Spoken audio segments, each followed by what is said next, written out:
Cold isn't just a temperature in late March Vermont. It's a living thing that breathes down your collar and settles deep into the old bones. Arlo Henderson felt it, a familiar ache in his knuckles and knees, as he crunched across the crusted snow in the thinning twilight. The Sugarbush, a cathedral of ancient maples, stood silent and dark against the bruised purple sky. This was the time, the narrow window when nights froze hard and days dared above freezing, when the trees wept their sweet, clear gift. Arlo moved with the economy of 83 Vermont winters, each step deliberate. Over his shoulder, a worn, leather satchel held the tools of his trade: stainless steel spiles, the taps that would pierce the bark, and a small hammer. His hands, mapped with veins like the roots beneath the snow, found the first tree. Old Bess, he called her, wider than his embrace. He brushed snow from the rough bark, his touch almost reverent. No need for a drill. Decades of careful tapping meant the old holes, long healed, guided him. With practiced ease, he positioned a new spile, its tip gleaming in the fading light. One sharp, precise tap from the hammer, and the metal bit deep into the living wood. Then it began, not a gush, but a hesitant drip, drip. Then another, clear as mountain spring water.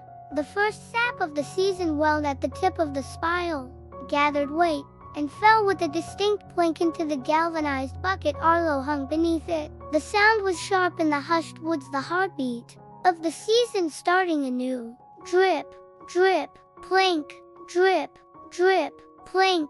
He moved to the next tree, the rhythm taking hold, the scrape of snow, the positioning, the solid thunk of the hammer, the hiss of the spile entering, the almost immediate drip, drip. As the sap responded to the wound.as, Arlo worked his way deeper into the grove. Another rhythm joined the symphony of the sap. From high in a skeletal beech nearby came a rapid, staccato drumming, tat tat tat tat tat tat. A pileated woodpecker, a flash of crimson against the gray bark, hammered its beak into dead wood, searching for grubs. Its sharp percussion echoed through the trees, nature's own counterpoint to the steady, liquid drip-drip of the sap, and the occasional metallic clang as Arlo secured another bucket. It was a conversation older than Arlo, older than the farm his great-grandfather cleared, the insistent demand of the bird, the quiet surrender of the trees, the patient labor of the man bridging the gap. The twilight deepened, painting the snow lavender and blue. Arlo finished the last tree on this slope, hanging the final bucket just as the first star pricked through the velvet overhead. He straightened, a groan escaping his lips that was lost in the vast quiet. He listened. Dozens of buckets now sang their quiet, individual songs. Drip, plink, drip, drip, plink. A chorus of potential sweetness scattered through the shadowed woods. The woodpecker had flown, leaving only the sap's melody and the whisper of a rising breeze in the highest branches. His gaze drifted downhill, drawn by a different kind of breath against the night. From the squat, timber-framed building nestled near the barn, the sugar shack, thin, eager tendrils of steam pulsed into the cold air. They glowed faintly orange from the firelight within before dissolving into the dusk. His grandson, Ben, had fired up the evaporator hours ago, burning cords of seasoned maple and oak to boil down the first precious gallons collected yesterday. Even from here, carried on the crisp air, came the faint, unmistakable fragrance, not just wood smoke, but something richer, sweeter, more profound. The scent of transformation, of water becoming syrup, of effort becoming gold. It was the smell of memory, of generations, a perfume that hugged the hillside like a promise. Arlo turned his collar up against the deepening chill and began the trudge downhill, his boots finding the packed path instinctively. The drip-drip-plink of the buckets faded behind him, replaced by the growing roar of the fire and the rhythmic gurgle of sap churning in the evaporator pans. As he neared the shack, light spilled from its dusty windows, painting long rectangles on the snow. He pushed the heavy wooden door open, releasing a billow of intensely humid, sweet-scented air that instantly fogged his glasses. Inside, the world was heat, noise, and caramel-hued vapor. Ben, sleeves rolled up, face flushed and serious, skimmed thick, boiling foam from the vast, shallow pans with a long-handled strainer. Sweat plastered his hair to his forehead despite the cold night pressing at the walls. Clouds of steam erupted from the pans as fresh sap met the roaring heat, momentarily obscuring the rafters before being sucked towards the vents and the open cupola above. "Grandpa," Ben shouted over the din, a grin splitting his weary face. "Heard you knocking." "How'd they start?"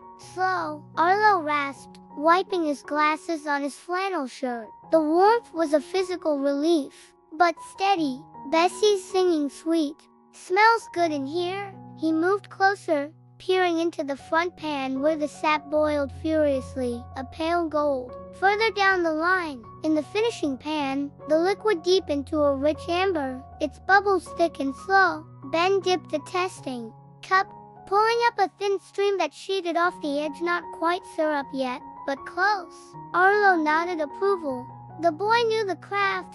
They worked in comfortable silence for a while, Arlo feeding Splitwood into the firebox's hungry maw, Ben tending the pans, skimming, testing density with the hydrometer. The steam coated everything in a fine, sticky dew. Outside, true night had fallen, the sky now a vast expanse of cold, glittering stars.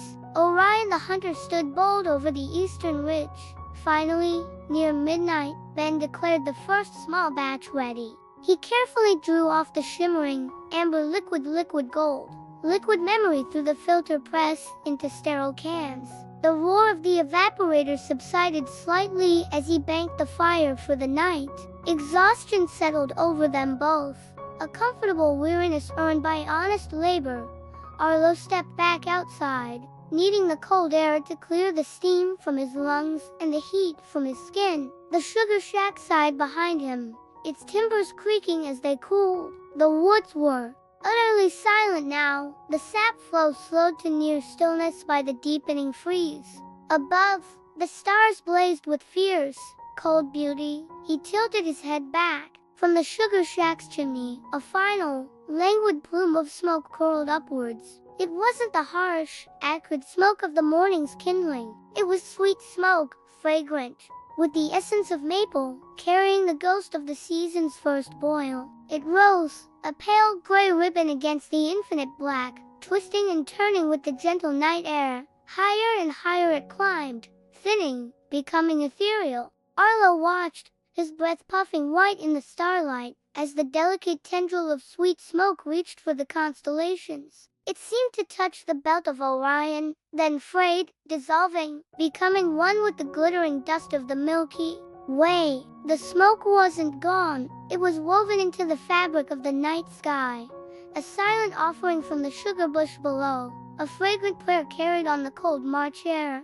Down in the valley, a single light still burned in a farmhouse window. Up on the hill, the old maple guardian stood sentinel, the scent of wood smoke and possibility clinging to his clothes, the sweet stars mirroring the promise held in the silent buckets among the trees. Sweet smoke, sweet stars, sweet earth, the ancient rhythm held.